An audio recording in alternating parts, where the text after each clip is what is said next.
Yesterday I did a very interesting... Yesterday was Wednesday. On Wednesdays we wear pink. On Wednesdays we wear pink. No, I'm joking. On Wednesdays we do pattern chat over in the Digital Pattern Library Fashion Studio, otherwise known as the DPL Fashion Studio, because that is a very big mouthful to say otherwise. Abbreviated further to the Fashion Studio. We usually do pattern chat. And I jumped on over and I said, woo guys, look at me, I'm going to do an introduction to draping. And so many of you joined me. And then what descended after that was what I can only describe as a carry-on film. Oh, matron, take them away. We had Alexa piping up halfway through. We had my doggy Floss scratching in a basket very loudly. We had issues with how bright the wall is versus being able to see. Okay, Alexa wants to chime in now as well. We had Alexa, stop. I'm trying to work here. We had issues with my Wi-Fi, which resulted in my HD webcam, which I have paid good money for, not picking up the difference between the fabric on the stand and the colour of my very bright walls here. So, all in all, it was a bit of a fail.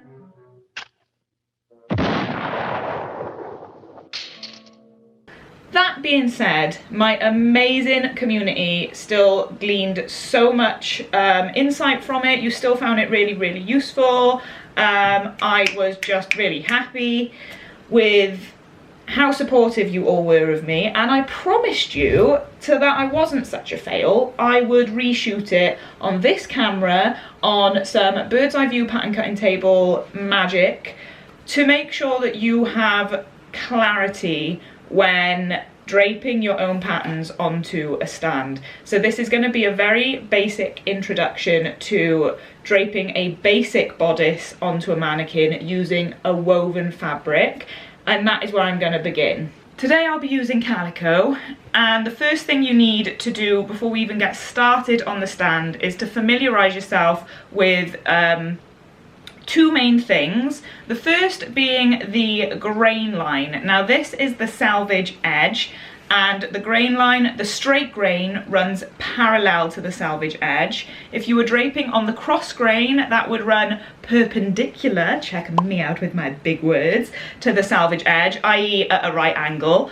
And then if you were draping on the bias, you would be rotating this 45 degrees, and that would be your bias grain line. Now, if I just quickly show you how different this drapes on, I've called her Matilda, by the way. Shout out to, I can't remember her name. Shout out to this babe, because she suggested the name. I finally called her Matilda. Mary now has a friend who has an identity. So if we were to drape this on the mannequin, this is how it would drape straight grain. This is how it drapes cross grain. You can see there's a bit more structure there. And this is how it drapes on the bias. Now the bias gives the most beautiful drape, but it is also the most wasteful, unless you're draping a zero waste pattern, which would be a very fun project. But just bear that in mind when creating patterns, because when you're cutting out on the bias, it does take up the most kind of space on the fabric. Another thing you need to be mindful of, if you are draping for your body type, your mannequin needs to be your measurements, and so you can do this by padding the mannequin out. Let me know in the comments if you'd like to see a video on that, on how to make a mannequin your size. I did mention over in the fashion studio the kind of mannequins that aren't ideal for draping, so maybe head on over there and just have a quick look to prep yourself for this kind of workshop. So to get started, we can either pin this on the stand and mark our centre front, or we can draw in our centre front a good 2 centimetres from the edge of your fabric, the selvage. And we're going to draw it in like so. This little line here is my grain line. If you were doing it on the bias, your grain line would be like so. And if you were doing it crossways, your grain line would be like so. So it's really important to mark your grain line and your center front before we jump on in. So let's go. I wanna zoom out. Oh no, let's zoom out. Let's zoom out. You want to be working with a piece of fabric that is bigger than the area you are designing on, because we want that excess so that we have the wiggle room to bring in the volume, to snip away at any areas. You want this to be bigger than your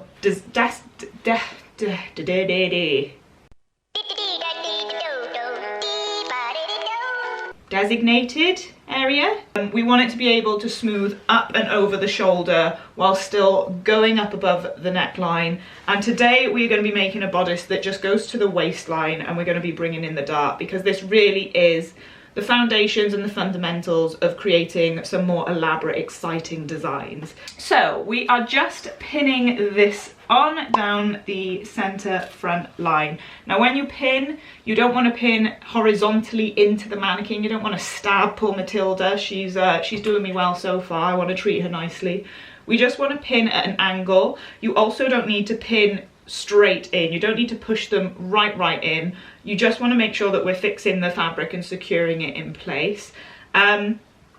Plastic ball-headed pins are great for dressmaking because they're easy to kind of grab and pull out and maneuver around the mannequin. And once you have your center front pinned, you are then going to want to mark on your bust line. So just by here, again over in the fashion studio, I have gone and taught how you can add these style lines to your mannequin if your mannequin doesn't have them. We're very resourceful, we use what's knocking about. I give you the tools of the trade as well, but if you don't want to invest in that at the moment, I wouldn't blame you. This can become an expensive, I was going to say hobby, but it's more like an addiction. So the style lines are very integral to draping. They really help us out. And what we're going to do here is we're just going to mark on our bust line. You should be able to feel it, if not see it, underneath your fabric, depending on the weight of your fabric. Once we have pinned this in place, you want to smooth up.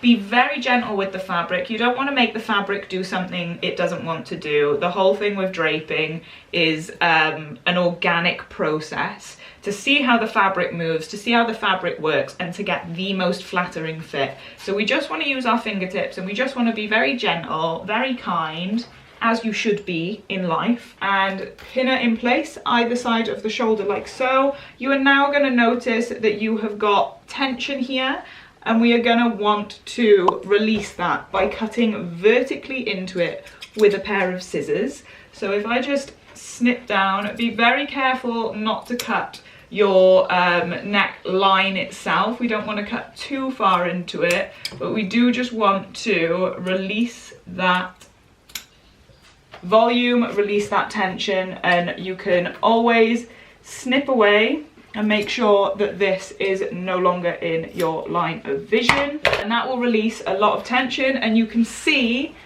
how smooth she now sits. So that's really nice and smooth up over there. Smooth your fingers over it all the time, and then we are gonna bring this around and extend it beyond the side seam here, and we want to do that by at least 3 centimeters. We're just gonna pin her by the armhole. We don't want to pin her further down by here just yet.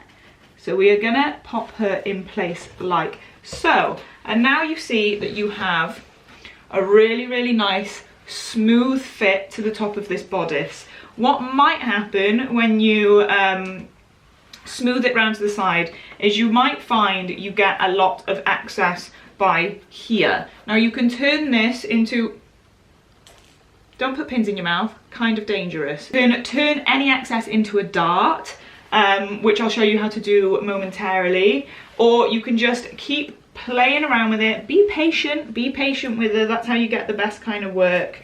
And you just want to extend this way past the side seam and pin her in, secure her in. We want a good 3 centimeters, giving us wiggle room to play with the volume that is coming up now. You want to get your scissors again, and you want to cut away any excess. Now I'm going to go in, and this doesn't have to be the final armhole shape. but you do just want to get all of this out of your line of vision, out of your working area, so that you can really start to see. I'm very aware my arm is in the way here, so that you can really start to see the shape take form. So we're now cutting away and we're starting to get the shape of that bodice together. What you are now going to be left with is a hell of a lot of volume down here, and this is what we are going to be turning into a dart. So I'm again just going to get rid of this here. Let's just snip her away. And any scrap, guys, anything like that, don't forget that we do have completely free scrap busters on the Digital Pattern Library website. So don't chuck this away. We're trying to be as sustainable as possible and resourceful as possible. The unfortunate truth with draping is, to get started, you've got to make a bit of waste. You've got to learn. You've got to get hands-on with the process. That's how you're going to evolve and develop your skill. So don't throw these away. Do me a favour, visit the resource library on Digital Pattern Library. Resource or resource? Pronunciation, bane of my life. And I'm always looking for scrap busting ideas, and I have made the pledge. Scouts honour? What? The pledge? Brownies? Never did that. But I have made the pledge to never ever charge you a penny or a cent, wherever you are in the world, for a scrap buster pattern, because we should all be reducing our textile waste. I digress. So once we have this here, she's taken shape, she's taken form, we are going to want to start to take out this volume. So if I just turn this to the side so you can see a nice little 3D thing, you're going to want to start pinching this together and just taking out that excess and making it really fit her nicely. A woven is a nice, easier fabric to get yourself introduced to the process with. It's easier to manipulate than something as slippy as a silk, and this is obviously what we'd like. I'm just going to secure a quick pin by there, but not at the waistline. So I've just popped a pin in by the side to kind of keep this bit nice and flush. I like the fit of that, and so I want to secure the fit of that, anything you like the look of. But again, coming back to the point of remaining patient, and we are just gonna pin this down. Now, if you are finding it to be a little bit fiddly, a little bit tricky, then we do what we did at the neckline and we cut into the waistline. So you can see me here, I'm just pinning up. We don't want it to go right to the bust point, to the apex. We want the dart to stop a good 2 centimeters shorter, just so that we don't have a pointy nipple. And now we're gonna snip, like we did with the neckline, up into the waistline, not onto the waistline. So always be careful about how far you're snipping it. Snip! And you are gonna start to have a really nice fitting bodice. With your fingertips, smooth this on over. Again, don't forget you wanna have a good 3 centimeters. And we want to pin that down. Now we can start to pin into the waistline, and we just want to take our time with it. And once we've got her like that, we're going to start drawing her in. I'm going to do the neckline, I'm going to do the shoulder seam, and I'm going to do the side seam. Don't draw in your waistline until you have done the back pattern. So if I just get started, again, I can feel my style lines on this mannequin. So it might be worth doing the hack that I said over in the fashion studio. You want your neckline to meet your centre front line, ideally at a 90-degree angle, unless you're doing a V-neck or unless it's within the design style, because ultimately we will be cutting this on the fold, and if that's not at a right angle, it will become very apparent when it is mirrored. So I'm just drawing in my neckline. I've just I've just sketched in the shoulder seam, and then we're going to go around the armhole.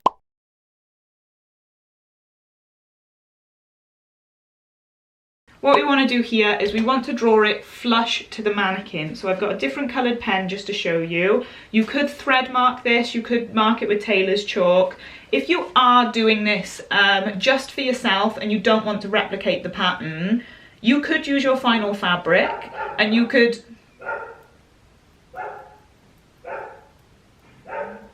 if you haven't seen my studio tour video, I'd advise you go over and see how much I love these dogs. Anyway, you could always do it in your final fabric. Draping is fantastic to make final garment creations just straight off the bat. So when we mark on our dart, I'll just get back to what I was saying. When we mark on the dart, we want to make sure that the marking is flush to the body. Again, in terms of neatness, we are going to kind of smooth this out at the end. Oh no, I drew on her. Oh, Matilda, I'm so sorry. You're sitting there laughing, it's not funny. Let me just try and show you, like here. This is very Ghost, isn't it? It's very, I don't even know what's the song in Ghost? Oh, my love, my darling, found hunger for your touch. Anyway, so this is the front mannequin, the front bodice. And that really is how simple it is, guys, to kind of do your own and play around with creating a pattern on the form. Now, to do the back is a very, very similar process to the front. So I'm just gonna make sure that I snip away this excess. Be mindful of your seam allowance. So I've left enough here for a centimetre seam allowance. If you wanted to do French seams or flat felled seams or anything like that, or you just, maybe you're a beginner and you just don't trust yourself with a centimetre to work with, make that as big as you like. I will personally trace this down onto paper anyway, but as I was saying before, in the pattern chat video I did over in the fashion studio, for a more durable pattern, you can use manila card, or even this is a really great block to kind of keep in your stash. Fabric can stretch though, so just be careful with how much you're working it, but this is a really great way to keep a block as well. When we come to now do the back, I have done the exact same. It's a very, very similar process to doing the front. I have drawn my centre back line 2 centimetres in from the selvage edge. As with the front, you still want this little bit of excess, and what I am now going to do is I am going to pin this right down the centre back.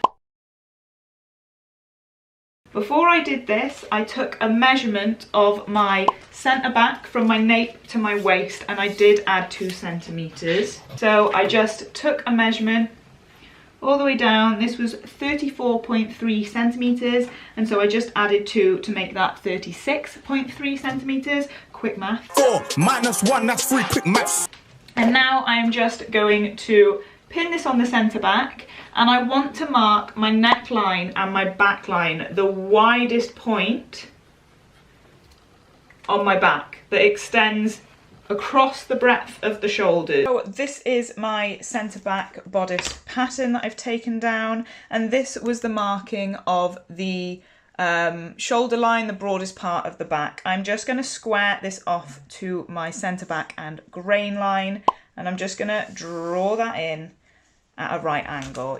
I'm just going to pin this back onto the mannequin, smooth this line over, so when I turn that to you, this line here should be to the midpoint on our armhole. Smooth her up and over towards the shoulder, and we are going to pin her in place. If you need to, you can snip into the neckline and release any tension. As before, we are going to see a lot of volume come here, so we are going to smooth her round.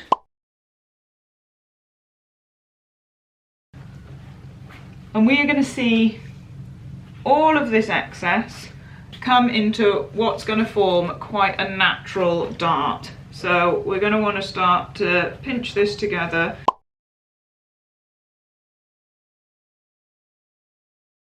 I'm just going to pinch that up, smooth it out, just make it nice and smooth, cut into the waistline to make sure that we are releasing the fabric. And then we want to start to smooth it over. And then we're going to start to cut away some of this really irritating excess.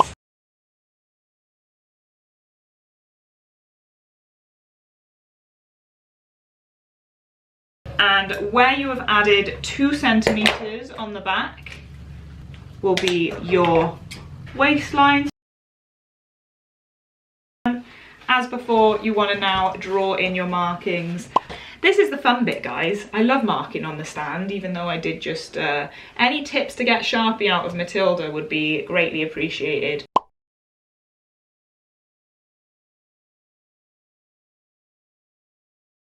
And there we go, we've got all our markings on.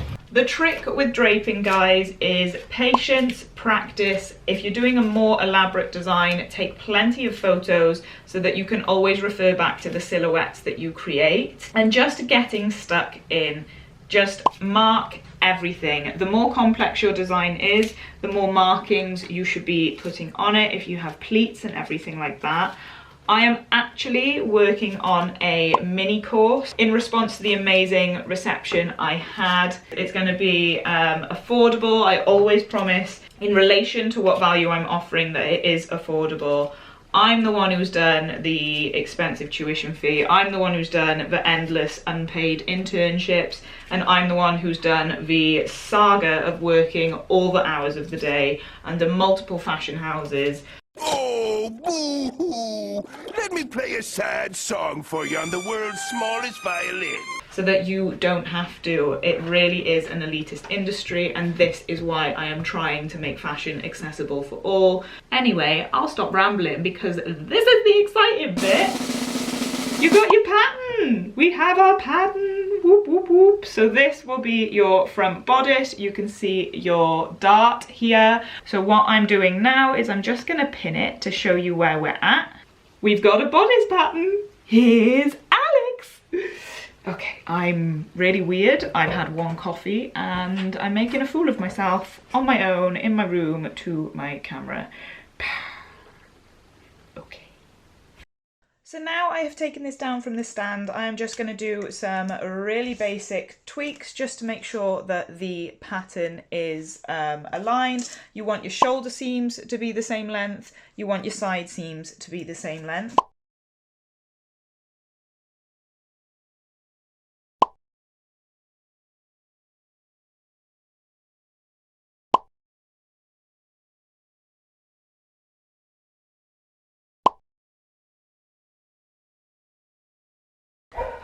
I really hope that you found this useful, guys. Draping does not need to be as daunting as you think, which is the same as anything in fashion design. It is totally doable. As I say, I'm going to have a look at making mini courses because this is the tip of the iceberg. Iceberg. This is the tip of the iceberg. This is the tip of the iceberg. There is so much more to go through. There's a lot more theory and principle as well. I just didn't want to overwhelm anybody. I didn't want to say fancy jargon terms because none of us need that in our life. I just wanted to go through it in simple terms, in layman's terms, and visually show you how to drape your own bodice. So what you just saw at the end was something that needs to have a little bit more in-depth detail, but it is not stopping you from creating your own beautiful bodice. So I really encourage you to go away and give it a go. Save this video, share this video, join me at the fashion studio, connect with me on Instagram, plug. I'm not very natural at that.